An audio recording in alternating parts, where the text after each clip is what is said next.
नमस्कार. भारताचा ऑस्ट्रेलियाचा क्रिकेट दौरा नुकताच पार पडला. गावस्कर बॉर्डर ट्रॉफीसाठी ही मालिका खेळण्यात आली आणि भारताचा 3-1 असा पराभव झाला हे आपल्या सगळ्यांना माहिती आहे. हा पराभव म्हणजे यातले 3 सामने भारताने गमावले, एक सामना जिंकला, एक सामना अतिशय चांगल्या रीतीने जिंकला, पण 3 सामन्यामध्ये अतिशय दारुण असा पराभव भारताला पत्करायला लागला. याच्यावर वर्ल्ड टेस्ट चॅम्पियनशिप सुद्धा अवलंबून होती आणि मोठ्या फरकानं भारताने कसोटी सामने गमावल्यामुळे वर्ल्ड टेस्ट चॅम्पियनशिपमधून भारतीय संघ आता बाहेर पडलेला आहे. अर्थातच क्रीडा शौकीनांची त्यामुळे निश्चितच निराशा झालेली आहे. भारतामध्ये असं होतं की वर्ल्ड कप जिंकला की नरिमन पॉइंटवर एका बाजूला अरबी समुद्र आणि एका बाजूला जनसमुद्र असं दृश्य पाहायला मिळतं. अतिशय मोठ्या प्रमाणावर उत्साहात स्वागत होतं, कौतुक होतं. तेच जर आपला संघ चांगला खेळला नाही तर लोक प्रखर आणि जहरीली अशी टोकाची टीका करतात. आणि आता असंच होत आहे. ही मालिका गमावल्यानंतर भारतीय संघावर विशेषतः जे सिनियर खेळाडू आहेत आणि ज्यांच्याकडून मोठ्या अपेक्षा होत्या त्यांचा खेळ समाधानकारक झाला नाही. किंबहुना त्यांची कॉन्ट्रीब्युशन म्हणा किंवा त्यांची संघासाठी कामगिरी फारशी काही झालेली नाही आणि त्यामुळे एकत्रित असे चित्र तयार झालं की त्यांच्यामुळे भारतीय संघ हारला. अर्थातच ही नावं म्हणजे विराट कोहली आणि हिटमॅन कर्णधार रोहित शर्मा. अर्थातच बॉलर्सचं फेल्युअर सुद्धा मोठ्या प्रमाणात आहे, कारण या खेपेला फक्त बॉलिंग ही बुमराहनेच केली की काय असं चित्र तयार झालेलं आहे. म्हणजे भारतातर्फे एकच गोलंदाज गोलंदाजी करत होता का काय अशा पद्धतीनं एकंदरीत रिझल्ट आलेले आहेत. आता असं होतं, मोठ्या क्रिकेटरांच्याकडे अपेक्षा असते, विशेषतः भारतीय प्रेक्षकांच्या मध्ये जरा अशी विलक्षण द्वेष, उत्सुकता आणि सगळं ते एकूण हाईप भयंकर असतो. त्यामुळे ते खेळाडूंना जितक्या डोक्यावर घेतात तितकंच ते त्यांच्याबद्दल वाकडं तिकडं किंवा वाईट शब्द काढतात. मग अशा पद्धतीच्या प्रतिक्रिया किंवा रिॲक्शन्स लोकांच्यामध्ये यायला सुरू होतात. ही मालिका संपल्यानंतर लोकांनी रोहित शर्मा आणि किंग कोहलीवर जोरदार टीका करायला सुरुवात केली. प्रचंड धुरळा उठलेला होता, तर मी त्यावेळी शांत राहणं पसंत केलं. म्हटलं आपण मी ऑस्ट्रेलिया या दौऱ्यामध्ये 2 टेस्ट मॅचेस स्वतः कव्हर केलेले आहेत. मेलबर्न आणि सिडनी येथे प्रत्यक्ष 10 दिवस मॅचेस पाहिलेले आहेत. मी असा विचार केला की सगळा धुरळा खाली बसू दे, मग आपण आपलं मत मांडावं. तर आपण आता आज भारताचा ऑस्ट्रेलिया दौरा आणि पुढची परिस्थिती याच्यावर थोडक्यात चर्चा करणार आहोत. त्यानंतर मी माझा आणखीन एक पुढचा व्हिडिओ बनवीनच या विषयाच्या अनुषंगानं. पण आज आपण अशी चर्चा करूया भारताच्या या ऑस्ट्रेलिया दौऱ्यात काय झालं. वास्तविक आपल्या सगळ्यांना माहिती आहे, ऑस्ट्रेलिया दौरा हा अतिशय कठीण असतो. ऑस्ट्रेलियाचे खेळपट्टी आणि हवामान यांच्याशी जुळवून घेणं अतिशय अवघड असतं. पर्थ, ॲडलेड, ब्रिस्बेन या खेळपट्टीवर बाहेरच्या संघाला विजय मिळवणं हे अतिशय अवघड असतं. अर्थात मेलबर्न आणि सिडनीची खेळपट्टी सुद्धा फलंदाजांना साथ देते, पण या खेपेला सगळं वेगळं घडलेलं आहे. अनेक मॅचेस 4 दिवसात आणि 3 दिवसात संपलेल्या आहेत. याचा अर्थ खेळपट्टीने बॉलरला उत्तम साथ दिलेली आहे. आता या दौऱ्यात काय झालं, सगळ्या लोकांनी विराट कोहली, रोहित शर्माला दोष दिला, परंतु त्या दौऱ्यातली तुम्ही आकडेवारी पाहिली. आता मी मुद्दाम काही आकडेवारी लिहून आणलेली आहे म्हणजे काही चुकावू नयेत म्हणून. ऑस्ट्रेलियातर्फे सर्वाधिक धावा केल्या त्या ट्रॅव्हर्स हेडनं 428 धावा केलेल्या आहेत आणि ऑस्ट्रेलियाच्या अन्य 4 फलंदाजांनी 400+ अशा धावा केलेल्या आहेत. भारतातर्फे सगळ्यात जास्त धावा केल्या आहेत त्या म्हणजे यशस्वी जयस्वाल, त्यांनी 391 धावा केलेल्या आहेत आणि बाकीच्या कुठल्याही फलंदाजाला फारशी चांगली कामगिरी करता आलेली नाही. ही वस्तुस्थिती आहे. म्हणजे अपयश हे फक्त रोहित शर्मा आणि विराट कोहलीचं नाहीये, रेड्डीनी नवोदित रेड्डीनं 288 धावा केल्या आहेत, गिलनं 93 धावा केलेल्या आहेत. अर्थात एखाद्या खेळाडून धावा केल्या नाहीत पण दुसऱ्या खेळाडून धावा करू नये असं माझं बिलकुल म्हणणं नाही. परंतु आपण ज्या दृष्टिकोनात बघतोय तो दृष्टिकोन थोडासा बदलला पाहिजे असं माझं वैयक्तिक मत आहे.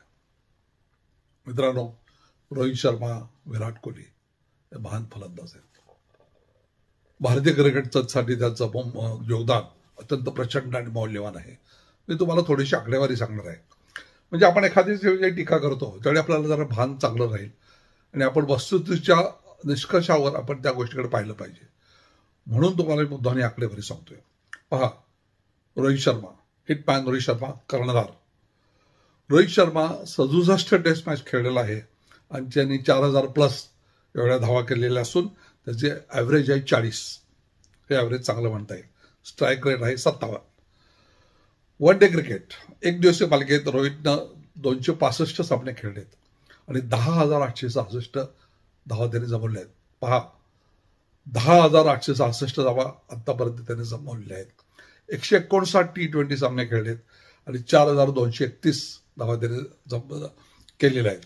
याचा अर्थ असा, रोहित शर्माने आतापर्यंत करिअरमध्ये टेस्ट, ओडीआय आणि T20 मध्ये 19,000पेक्षा अधिक धावा केलेल्या आहेत.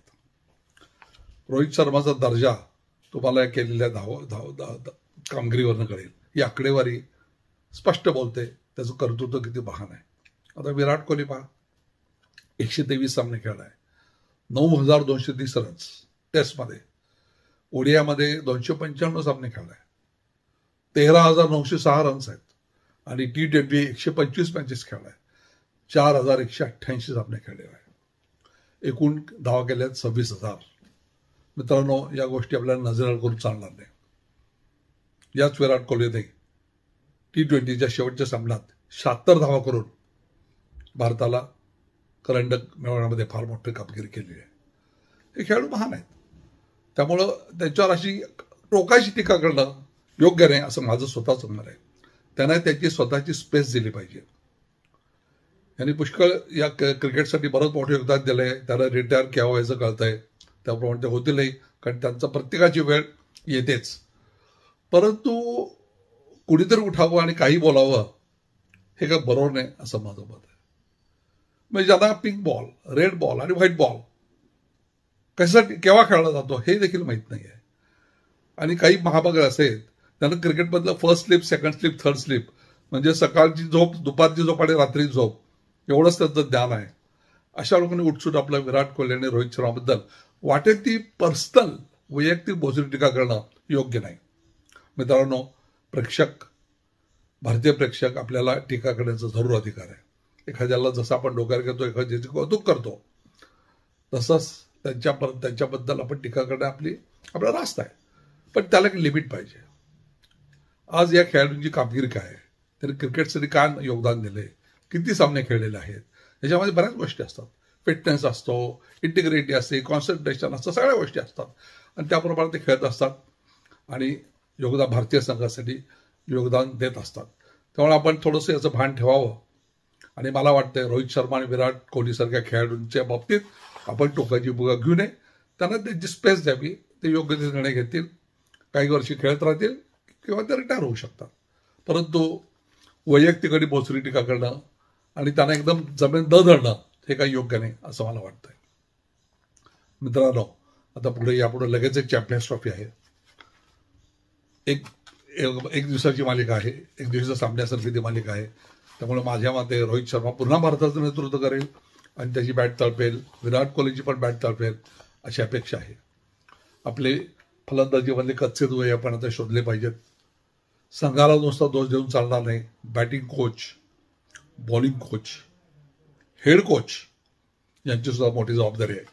त्यांनी सुद्धा मैदानामध्ये चांगल्या पद्धतीनं खेळाडूंना प्रोत्साहन दिलं पाहिजे, मोटिवेट केलं पाहिजे, संघातले कच्चे दुवे हेरले पाहिजेत, त्याप्रमाणे नियोजन केलं पाहिजे.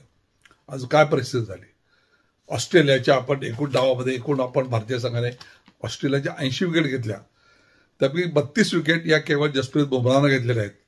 याचा अर्थ भारताच्या गोलंदाजीच्या आत्ताच्या मर्यादा स्पष्ट झालेल्या आहेत. 80 पैकी एकच गोलंदाज 32 विकेट घेतो, बाकी सगळे मिळून 48 विकेट घेतात, ही परिस्थिती निश्चितच सुखावं नाही. याबाबत जरूर विचार केला पाहिजे. मोहम्मद सिराज टिचून गोलंदाजी करतोय, विकेटचं काय? आपल्या चेंडू फेकीचं, आपल्या बॉलिंगचं विकेट्समध्ये रूपांतर होणं अतिशय महत्वाचं आहे. आता चॅम्पियन्स ट्रॉफी, त्यानंतर इंग्लंडचा दौरा, यासाठी मोहम्मद शमी फिट असेल याच्याकडे आपण पाहिलं पाहिजे. आणि भारताला गरज आहे ती एक अशा विकेट घेणाऱ्या गोलंदाजाची. मग ते ओडीआय असो, T20 असो किंवा टेस्ट मॅच असो, नवीन गोलंदाज आपल्याकडे येत आहेत. तर भारतीय संघाने या दृष्टीनं संघाची बांधणी करणं अतिशय आवश्यकता आहे. मित्रांनो, निराश होण्याचं कारण नाही. भारतातला ज्यावेळी वर्ल्ड कप झाला त्यावेळी सुद्धा आपण फायनलपर्यंत गेलो होतो. 10च्या 10 सामने आपण जिंकलेले होते. दुर्दैवाने फायनलमधला एक सामना हरलो, नाहीतर तोही वर्ल्ड कप आपल्याला मिळाला असता. T20 वर्ल्ड कप तर आपण जिंकलेला आहे. तेव्हा माझं तरी सायकोलॉजी आहे किंवा माझं म्हणणं असं आहे की निराश व्हायचं काही कारण नाही. भारतीय संघ अजूनही चांगला खेळतोय. हे खेळाडू आत्ता जरी त्याचा या खेळाडूंचा फॉर्म आत्ता जरी आपल्याला नीट दिसला नसला, चांगला दिसला नसला, तरी यांची बॅट तळपू शकते. वर्ल्ड क्लास प्लेयर आहेत. अनेक शेकडो सामन्यांचे त्यांच्या पाठीवर अनुभव आहे. त्यामुळे ते पुन्हा आपल्याला भारतीय संघाला चांगले दिवस येतील याची मला खात्री आहे. त्यामुळं आपल्या संघाला प्रोत्साहन द्या.